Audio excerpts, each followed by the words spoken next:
Hello बच्चों, welcome back to your channel जहाँ पे हम कंटिन्यू करेंगे chapter natural resources and this will going to be the part 2।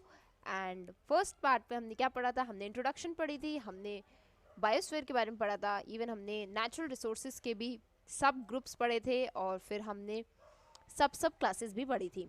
So today will going to do single topic that is air, composition of air.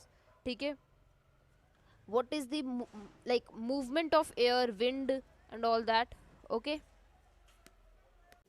Composition of air की बात करें तो ये composition में 75% नाइट्रोजन आप nitrogen constitute होती है, 21% oxygen constitute होती है, रेस्ट 0.03% आपका कार्बन डाइऑक्साइड होता है एंड बाकी जितना बचता है that is neon, helium, argon, ये सब होते हैं। ठीक है, सबके हम रोल पढ़ेंगे कि कब किसका कितना रोल होता है। नाइट्रोजन जो होती है वो ग्रोथ और मेटाबॉलिज्म के लिए बहुत ज़रूरी होती है सभी लिविंग ऑर्गेनिज्म के लिए, और अगर मैं सभी बोल रही हूँ तो it includes all your wild life, all human species and that is plant. Okay, it is important for growth and metabolism. ठीक है, रिएक्शन जो आपकी बॉडी में जो रिएक्शंस हो रही है उनको कंप्लीट करने के लिए नाइट्रोजन बहुत बहुत ज़्यादा इंपॉर्टेंट होता है। Carbon dioxide, again you know that it is used by the plant for photosynthesis.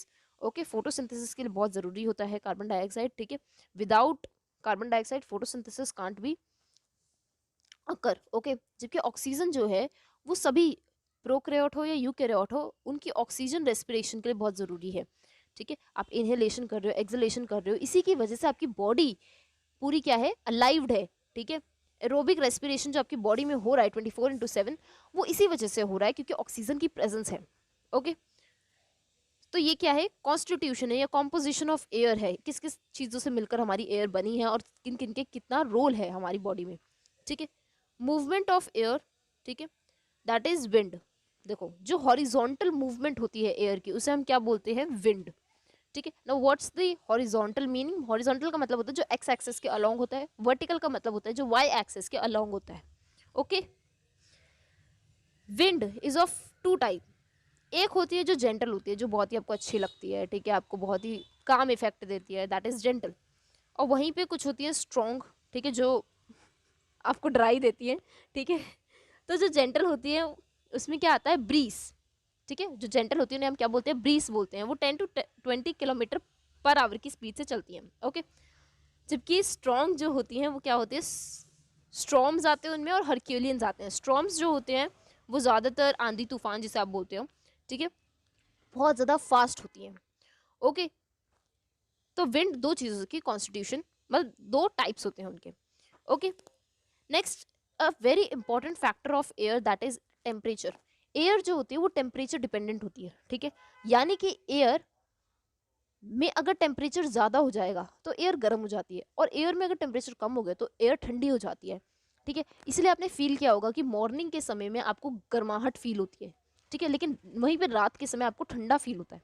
Reason क्या है कि जो मॉर्निंग का समय है उस समय सनराइज की वजह से, सन की हीट की वजह से अर्थ में प्रेजेंट एयर एयर क्या करती है, उस हीट एनर्जी को कैप्चर कर लेती है और वो हीट एनर्जी एयर का टेम्परेचर राइज कर देती है और एयर गर्म फील होती है हमें।